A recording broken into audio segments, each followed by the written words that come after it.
All right, well, hello. Thank you for attending the webinar today. My name is Dhruv Singhal, and I am the founder of Open Gears, as well as a sophomore at Mattia Valley High School.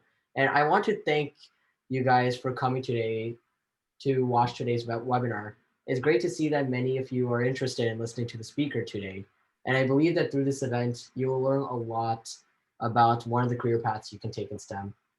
I would now like to welcome Open Gear's fourth speaker, Samantha Panock, an environmental scientist and research assistant at the Morton Arboretum, to share about her career and education path. She has a lot of interesting things today to share, and I hope that you will gain a lot from this event and unravel a new interest in this field of environmental science. So thank you, Samantha, for taking time out of your busy schedule to help inspire students to pursue your STEM career. And please give Samantha a warm virtual round of applause. Take it away. Thank you, thank you. Yeah, I mean, I love having this small audience actually because, I'll probably zoom through this presentation just to have a discussion or question and answers at the end. I think that's the best way to share my career STEM story. So my name's Sam. I'm an environmental scientist. But a lot of people in my field have other titles such as biologist, plant biologist, conservation biologist, naturalist, botanist, all those career fields that involve nature. So a lot of the time when I tell people that I'm an environmental scientist, they have no idea what I'm talking about. So my quick, short, sweet answer is that I love nature and I study nature. So hopefully you all here today have some sort of love or passion for nature, or at least an interest in nature. We're very good at persuading people to enter into the nature field because it doesn't get better than being able to work outside and inside in a lab, in a field. You kind of get a taste of everything as an environmental scientist. So hopefully this works. Let's see. So, as an environmental scientist at the Morton Arboretum in Lisle, Illinois, and if you don't know what the Morton Arboretum is, it's basically a forest preserve in Lisle. We have 1,700 acres of beautiful forest and prairie and collections. But I listed here what my specific duties as a research assistant is at the Morton Arboretum. So, I work in a department called the Center for Tree Science. So, I do exactly what that says, tree science. I conduct lab tests, field operations. So I'm outside in the field and I'm in the lab and I'm in the office. Like I said, I kind of get the best of all worlds as an environmental scientist. I design studies, plan and execute lab and field work. I utilize a variety of scientific instruments. I assist with lab management, testing protocols and methodologies. I train volunteers. I organize and analyze data, a lot of coding and a lot of Excel. I read scientific literature, interpret results, edit manuscripts, which manuscripts are scientific papers that go for publication. Um, and that leads into the last bullet point. I collaborate on scientific publications and present research at scientific meetings and conferences. Before I was a research assistant at the Morton Arboretum, I actually worked as in the federal government. So with this environmental science background, you can really go into so many different career paths. You don't just have to work in a lab or have to work in the field. You can have a government job, a desk job, work for a nonprofit, work for a corporation. So there's so many different directions you can go with an environmental science background. Wow, it's really cool that you work for the government as an environmental scientist too. A lot of Yeah, people make that connection that, oh, you can work as an environmental, you can work in nature, but work for the government. So I think that's really cool. yeah. I was actually really surprised that the US EPA, US Environmental Protection Agency in the Chicago location hired me right out of my undergraduate. I was the only person there with an undergraduate degree. Everybody else has masters or PhDs, but you can get far with a bachelor's, I promise. The government, federal government, or at least EPA specifically, now has a program where they want to hire undergraduates right out of college that just have bachelor's degrees because they have that fresh perspective, that young energy. So I worked for US EPA for a year, a little over a year after my undergraduate. And there it was mostly desk work. So if you are interested in going into environmental law or conservation policy, a government job could be for you. I was reading a lot of laws. I worked in the air division, so I studied atmospheric chemistry, air quality in the Midwest region. So that was very interesting. But US EPA also has lab jobs, but you have to have a master's or a PhD to work in the federal lab. So I was more at the desk job. But it was very interesting to read all the different state laws on air quality and regulations.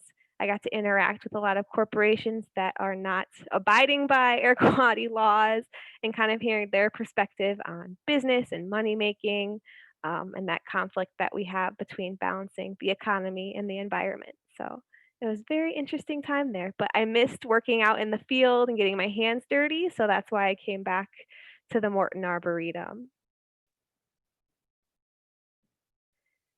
Moving forward, I know I mentioned that I have a bachelor's degree, so I went to Loyola University in Chicago. They have their own environmental school, Illinois or Institute of Environmental Sustainability.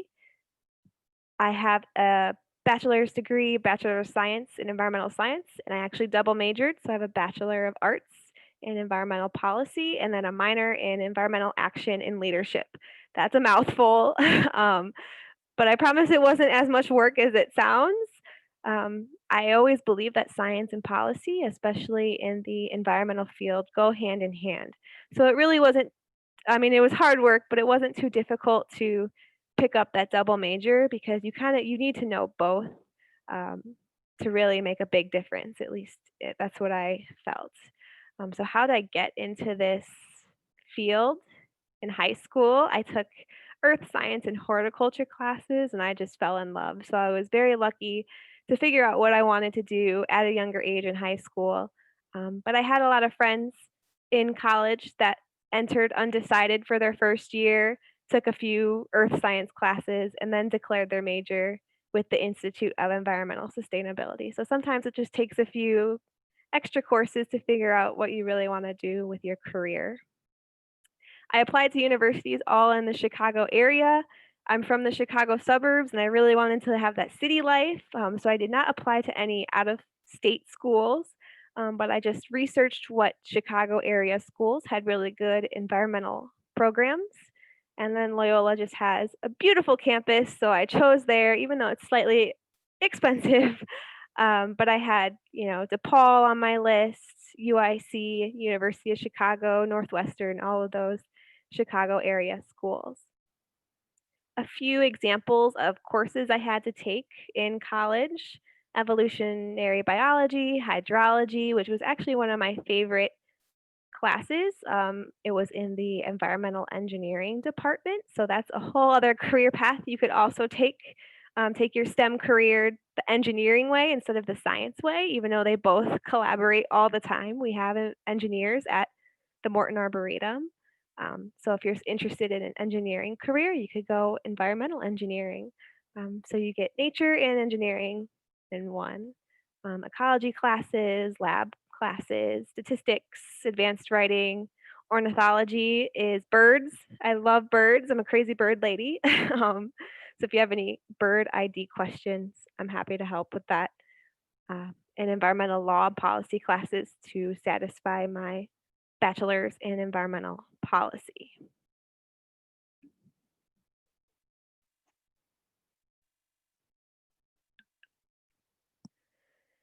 So what am I doing currently at the Morton Arboretum as an environmental scientist slash research assistant? I have a whole bunch of exciting projects.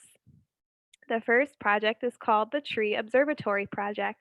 So we're really in-depth studying trees on our grounds. You see the picture on the left.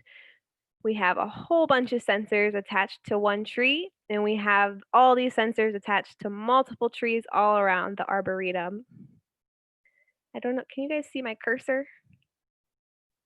Okay, so I'm circling around a dendrometer, that silver band around the trunk of the tree that measures the expansion and contraction of the trunk of a tree. A tree basically breathes or gets bloated, I guess is a better analogy, as it takes in more water or goes into its dormant stage during winter. So it's kind of cool. I never knew that, the trunk of a tree grows and shrinks.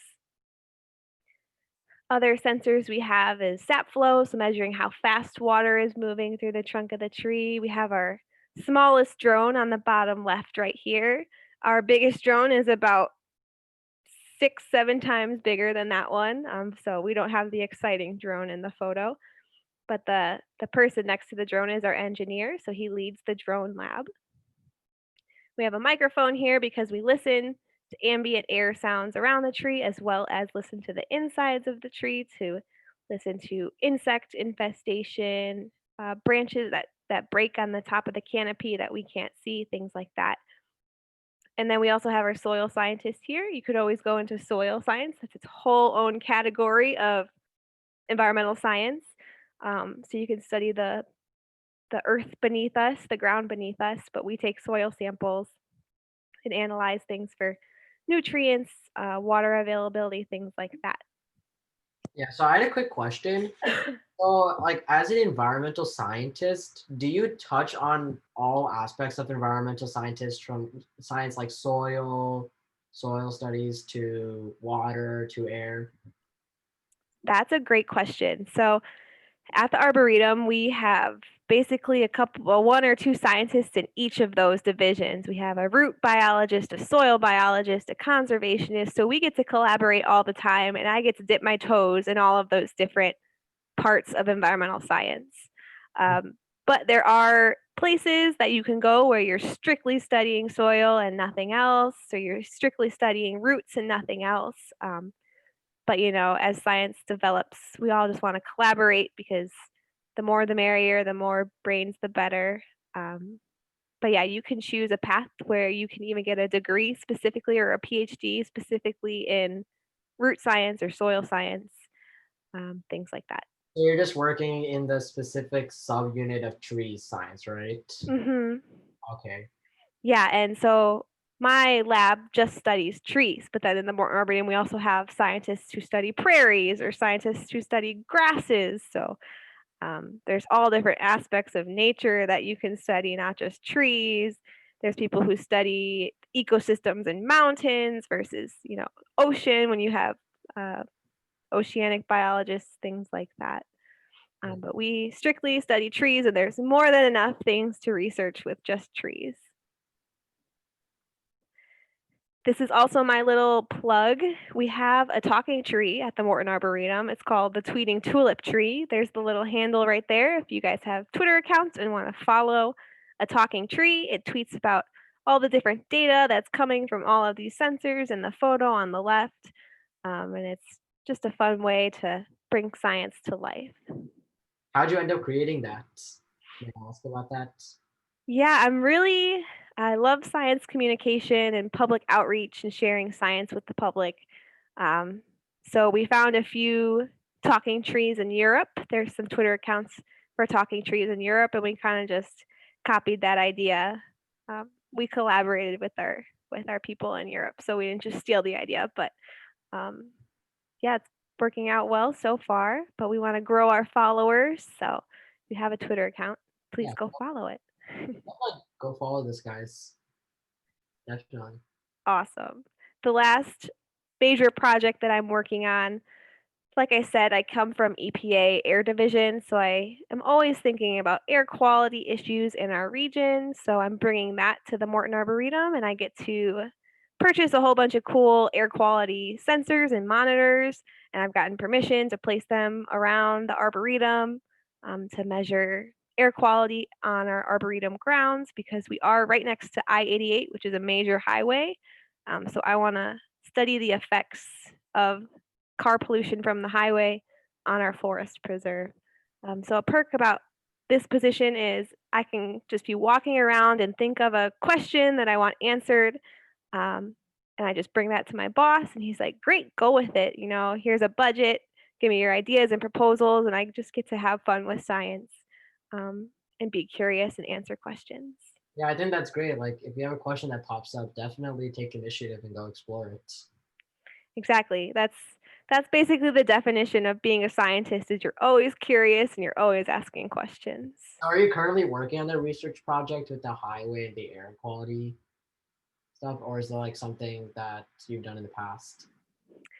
So we do have a separate lab that's working with the Illinois Tollway Association, Oh, and they're studying the effects of trees as a barrier for air pollution and the best trees to plant next to a highway that will survive the best. So that's a separate project, but it's kind of a sister project to the air quality project that I'm doing on the Arboretum grounds as well.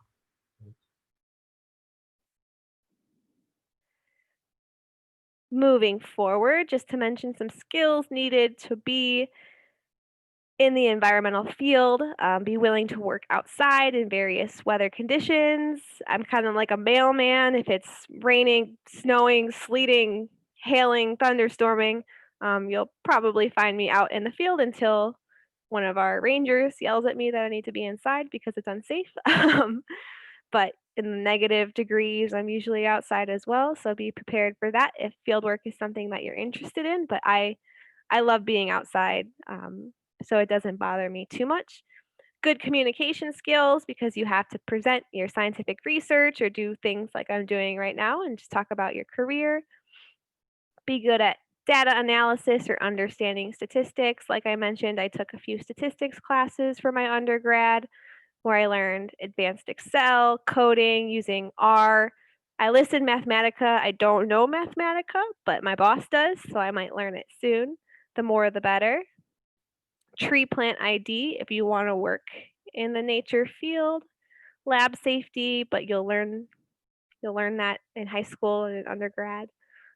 Being a good leader and a team player at the same time, you have to be able to ask questions and get things done yourself, but also be able to collaborate with, all the other scientists when you do your research projects. And then basic biology and chemistry education. But if you go to get your bachelor's, you'll be required to take those biology and chemistry lab classes anyway. so you listed that one needs basic biology and chemistry. What about physics? Does that have an impact?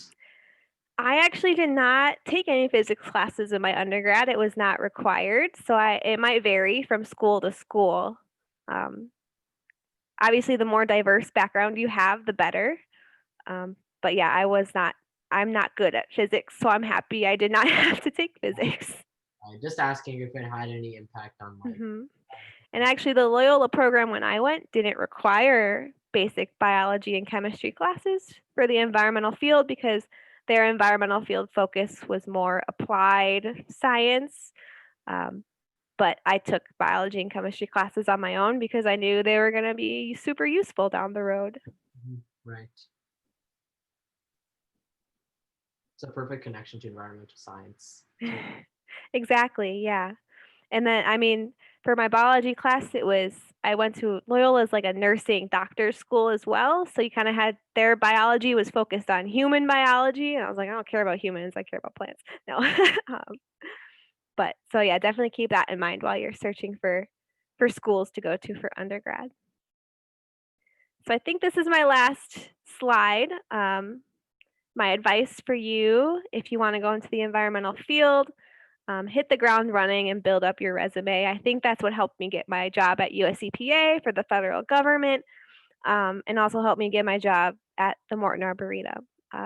Do some field and lab work experience. So take your lab courses seriously in high school and in undergrad. In high school, I didn't really take my lab classes seriously, and I wish I had because usually you're kind of just goof around and it's fun to do some science, but I wish I would have taken it a little more seriously or at least writing up those scientific papers. That's a great experience. So I know it kind of stinks, but power through and you'll really build up your skills. When you're in undergrad, reach out to your professors or your teachers to be their research assistant or teaching assistant positions. They usually pay as well, and then you get the experience and the money. connect with teachers, professors, and colleagues. Um, Everywhere you go is going to require recommendation letters, so you really want to build up those relationships sooner rather than later. Take courses that really excite you. Like I mentioned earlier, like that hydrology class I took because I was interested. I wasn't in the environmental engineering department, but I just wanted to take that class for fun, and I absolutely loved it. So, I'm thinking of going into my master's in environmental engineering. So it's just those like little classes that really drive your career at the end of the day. Internships are super important. These are all abbreviations, sorry. The Morton Arboretum, Chicago Botanic Garden, the Field Museum, and Brookfield Zoo. That's what those those stand for. So those are some great local places that give internships, both high school and undergrad internships, I believe. And my last advice is it's okay to constantly question what career you want. But like I said, with the environmental field, there's just so many different directions that you can go and that are available to you. So you're not nailed down to one job when you come out of the environmental field. With that, I have plenty of time. I zoomed through that, plenty of time for questions. All right, well, thank you so much for the presentation. I would like to start off if any of you guys have any questions. I do, but I'll let Sonia go first if she has any, or Mrs. Singal.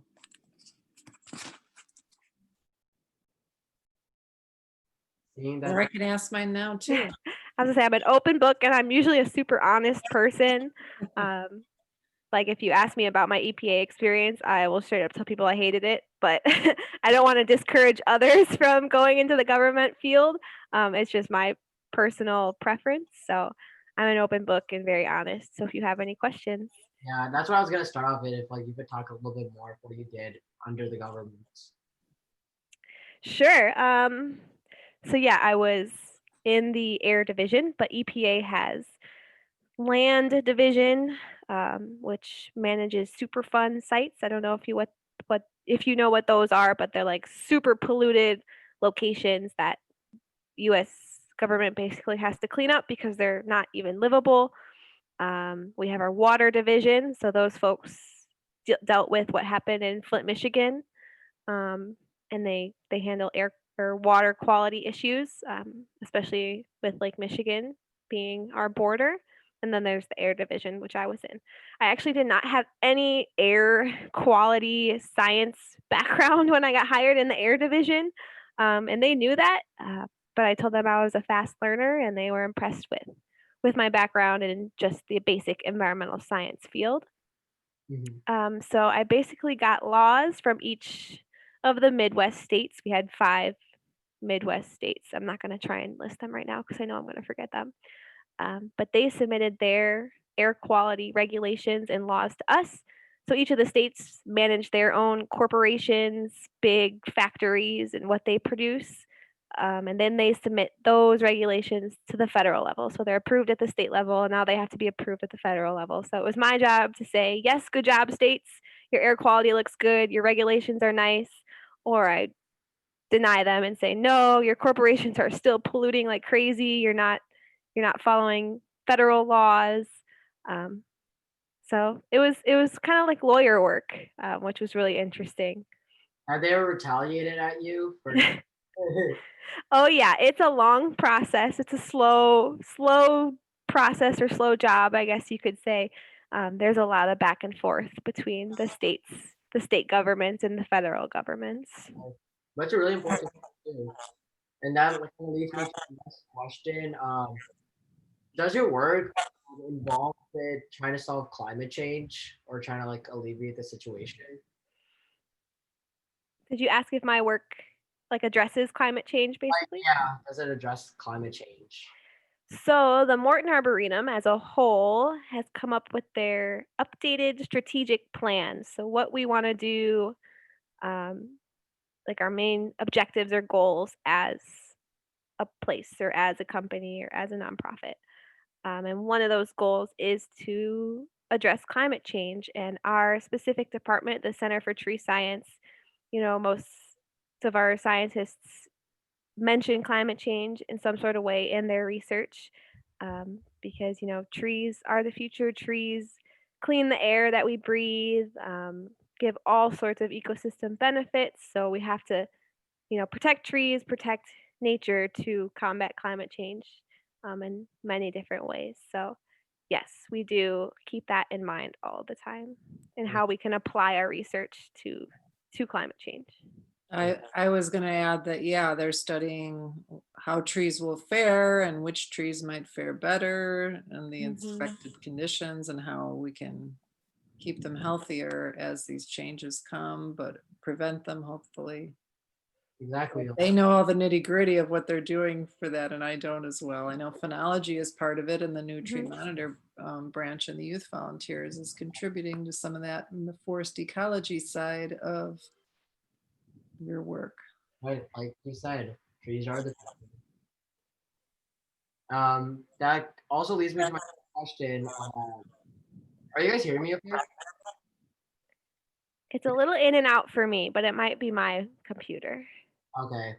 All right. What I was saying was, wanted to ask you if you could talk about the difference between environmental policy and environmental science.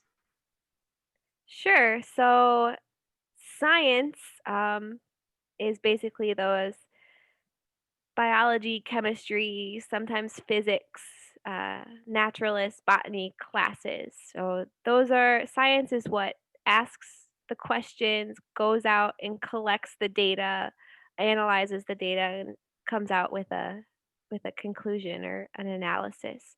My Right. environmental policy background was definitely most of my classes consisted of studying how the government is structured, how the government works, how laws work. um, a lot of my classes were really just general political science type classes. Right. Um, and then I just had a few specific environmental law classes where I had to memorize the different environmental laws, both on a federal level and a few state level laws. But that is, I make an analogy that that's lawyer work. If you're interested in environmental policy, um, a lot of folks in my undergrad that had that degree went on to law school to be an environmental lawyer. So that's also another career path that you could take if you're interested in law work. Has your background in environmental law, like, has it had a really big impact on your work as an environmental scientist? I think so. It's definitely helped me understand the world around me a lot better. It helps me apply my scientific questions and conclusions to the real world. How can I really make a big change in the world with my science through policy? So they both are connected. And I betting that I wouldn't have gotten my US EPA job without that policy background as well. Yeah, indeed. All right. So, about your job. So, what do you enjoy the most about your job? Oh gosh, I love everything. I think I enjoy most, like I mentioned, that balance between outside work, lab work, and desk work. Um, it's pretty split even. One third of my time is spent outside in the field, and I am a nature lover. I just love being outside.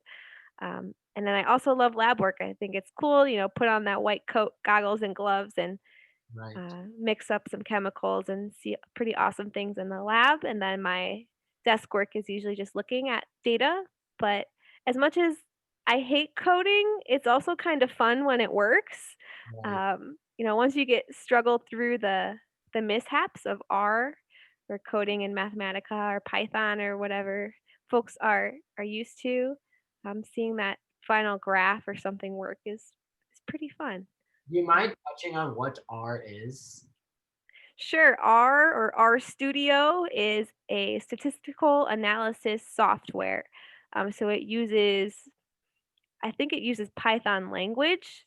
The coding language is called Python, which is basically just a whole bunch of mumble jumble of words and symbols that are put into the software, and then you upload your data, and there's different codes you can use to do different outputs of the data, running statistical analyses. So, what is statistically significant? So, is the data significant or is it not significant? And it can produce histograms, line graphs, a whole bunch of stuff. But I think Mathematica is is the same concept, just a different software. Mm. And is this something you learned through your undergraduate classes, or is this like through Yes, I have never heard of R when I was in middle school and high school in my life, um, but undergrad will definitely teach you it. All right, now comes the opposite of this. What part of the job do you find most challenging? Um, Let me think. Well, nothing ever goes right the first or the second, maybe the third time in field work. As a scientist, you always have sensors that break, or last year with any of the I don't know why I want to say tundra, the polar vortexes. All of our sensors froze, and we lost about a solid month of data. So that data is just gone. We can use models to predict what the data would have been. So that's a benefit of modeling. But um, yeah, you have to be okay with failure, but failure is always good because you can learn from your mistakes. So now we have backup batteries ready to go this winter so that we don't lose data like we did last winter. So you're kind of always learning as you go. Right. Have you been traveling? Like, not like obviously not currently, obviously not now, but were you did you used to travel a lot as an environmental scientist? Yes, so I'm glad you asked that question because there's lots of opportunity to travel as a scientist, or more specifically in the environmental field. There's always international conferences that you can go present at, or you can go listen to other scientists present. We have so many international collaborators. We talk to people in Europe, like in England all the time, Australia all the time, Zoom chat with people in China. And we're always inviting them here, and we always get invited to their countries as well. And it's usually always all paid for. Um, my colleague and I went to Italy last year. It was the first time I was in Italy to go listen to a conference. So, yeah, that's a great benefit of the career. Yeah. Also, if you are okay with sharing, what mistakes did you make early on in your career, and how did you like learn from Hmm. I'm hesitant to say that I worked too hard in undergrad, them? um, but I wish I would have taken more classes that I was excited about. Mhm. Um, I also worked like 3 jobs during undergrad. I was a research assistant, a teaching assistant, and a resident assistant, like an RA for dorms, as a full-time student. So really just sit back, take a breath, and, you know, take classes that you're really gonna enjoy, or classes that you think will help you decide, on your career. And then I guess another thing would I have to bring up the government job again. I wish someone would have, explained to me more what government work involves versus nonprofit work versus corporation work, um, so I could make better decisions. But I don't regret my time at EPA just because I learned so much about how the government works, and it really increased my policy knowledge. Right. Also, could you describe your typical workday as an environmental scientist? Sure. I guess I'll describe my typical workday before COVID. Oh, Right yeah. now, I do a lot of just Zoom meetings and data analysis because that's what I can do on my computer at home. But I am allowed in the field, so right now I go in the field about once or twice a week just to download data.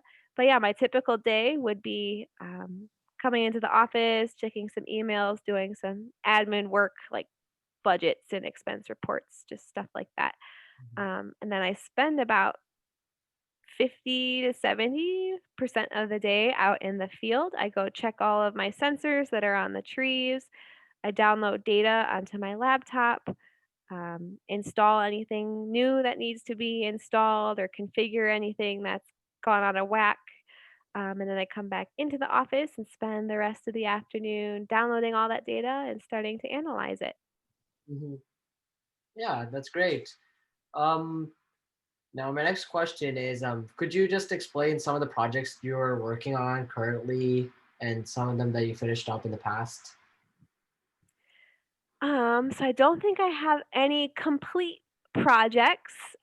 Science usually takes a couple of years of planning, a couple of years of implementing, a couple of years of data analysis, and then about a year of writing and submitting for publication. So it's a really long process when you want to do in-depth experiments and research. So I don't have any complete projects. I've only been at the Arboretum for a little over a year. But like I mentioned, I have the tree observatory project, which is probably my biggest project, where you saw that tree with all of the sensors here. Um, so yeah, we're analyzing each tree individually, how much water it takes up, how it expands and contracts. We fly that drone around to do some 3D modeling. We listen to the inside of it for insect infestation. We take soil samples for nutrient analysis.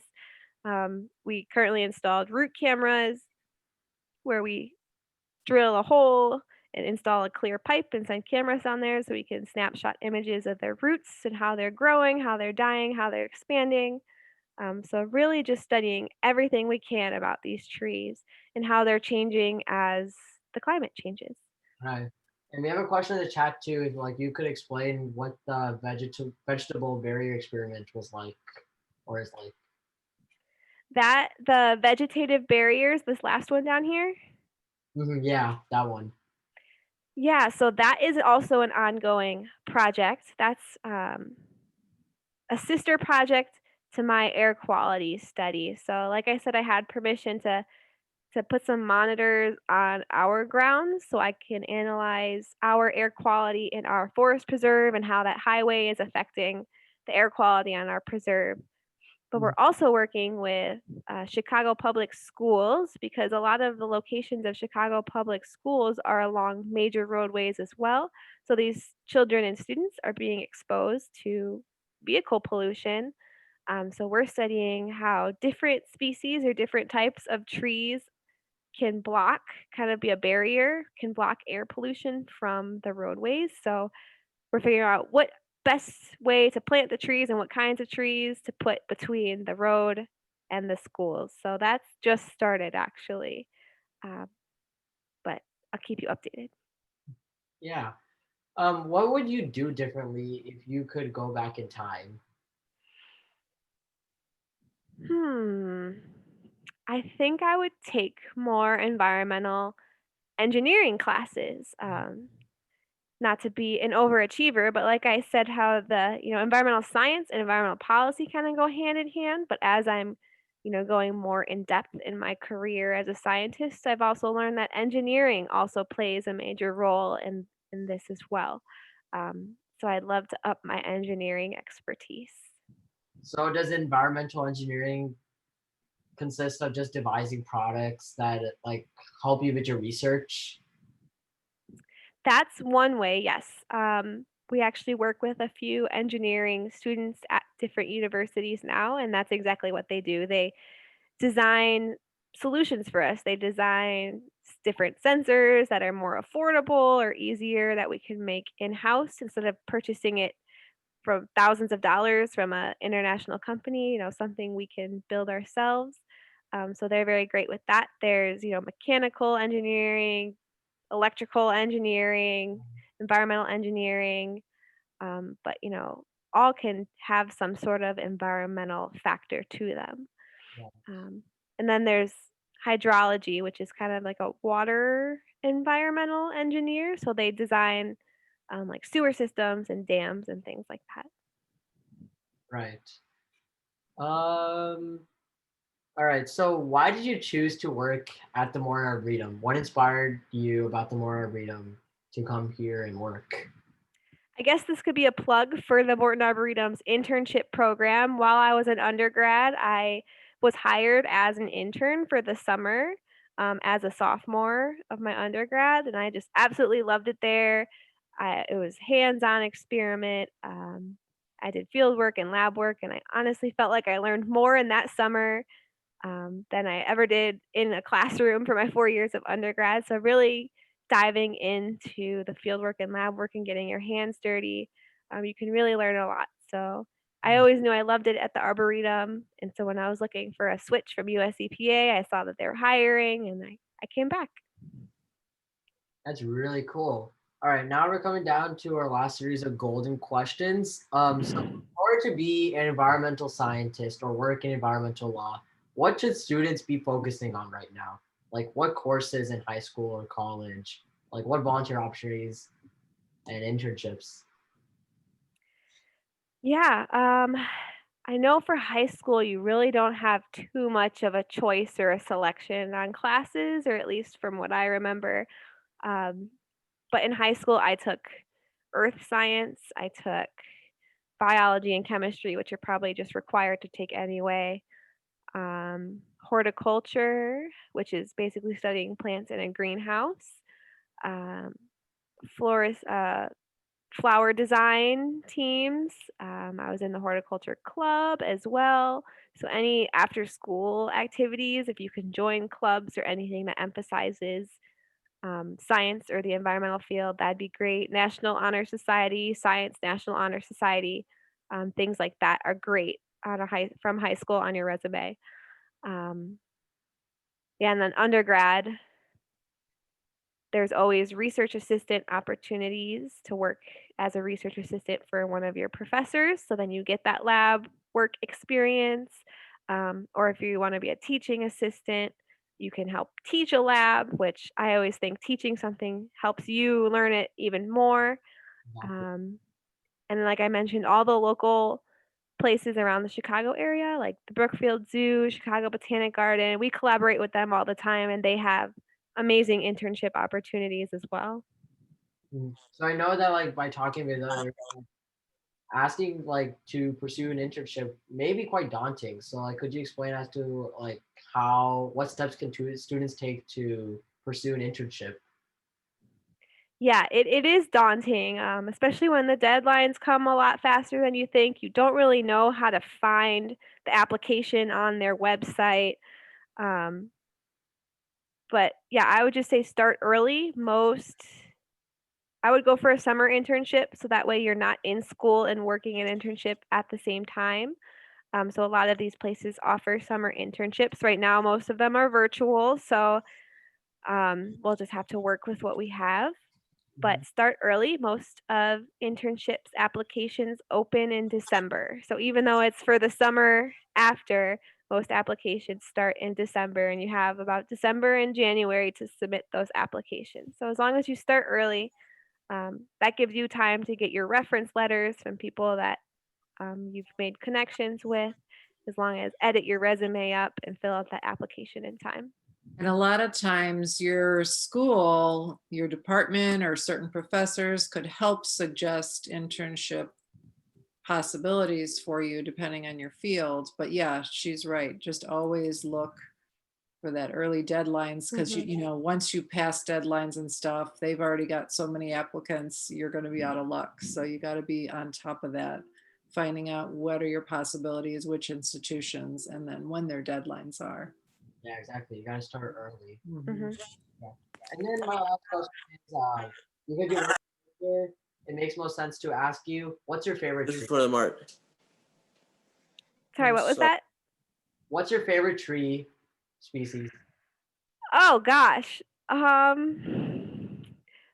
feel like I should have been prepared for that question, and I am not. Um, I usually want to say palm trees just because anywhere that I see a palm tree, I know I'm somewhere warm and tropical. But from a science perspective, um, probably oaks.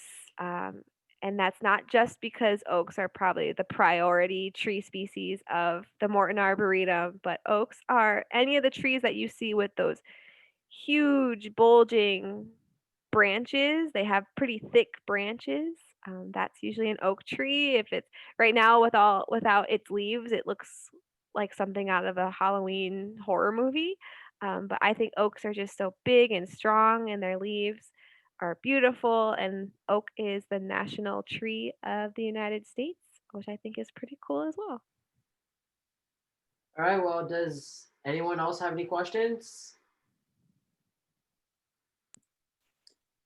I don't want to take anything away from the other people who might want to ask questions, but I just wanted to mention And again, I don't want to push this too hard because our research and our science and research departments they're so busy, and they have so many undergraduates that they're always mentoring, and graduate students as well, and then colleagues they're connecting with.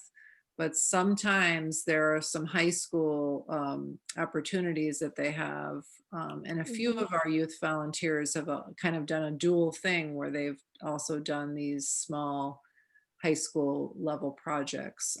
There's been just a handful over the years, and it's kind of asking at that early period, like in February, March, is there anything available? And I usually just ask them, and they tell me yes or no, or if there's this, are they willing? And it depends on if it works out for you. But in other words, you could get, if you were really into Arboretum stuff and this kind of science, you could get a little experience potentially helping. Like one of our grads just did a plant production mini high school internship with our plant production staff. And there's been other departments that have done that. But again, they're very in between the raindrops, not many of them, and no guarantees. But your youth volunteering, of course, is a great thing to have on your resume for jobs and for college applications. And so thinking about things like that as you go into undergraduate years, looking for even volunteer experiences that are research-based or other, and then hopefully some paid internships too, like the one at the Arboretum called the Research Experiences for Undergraduates. And again, it's really competitive, but I'm sure it could only help you that, you know, you'd have to be in the right course of study and all of that, but I'm sure it'd be great that you also were a youth volunteer if you ever do think of applying for that REU experience, which is paid in the summer, and hopefully it'll be back to in person. You live on the Arboretum grounds, in fact, for a while, because kids, or I should say it, young adults come from all over the country really to do it each year. So, and they get to work with all these great scientists like Samantha and others that we have, really top-notch scientists that they can always have a connection to if they form that networked connection with them when they're interns. So. Yeah, our PhD scientists are the smartest people I've ever met. And nice and awesome. Yep. Very giving of their time to mentoring younger people and people coming up. Yeah, I think that's really great that you brought that up. Does anyone else have any questions? Seeing that there are none, I will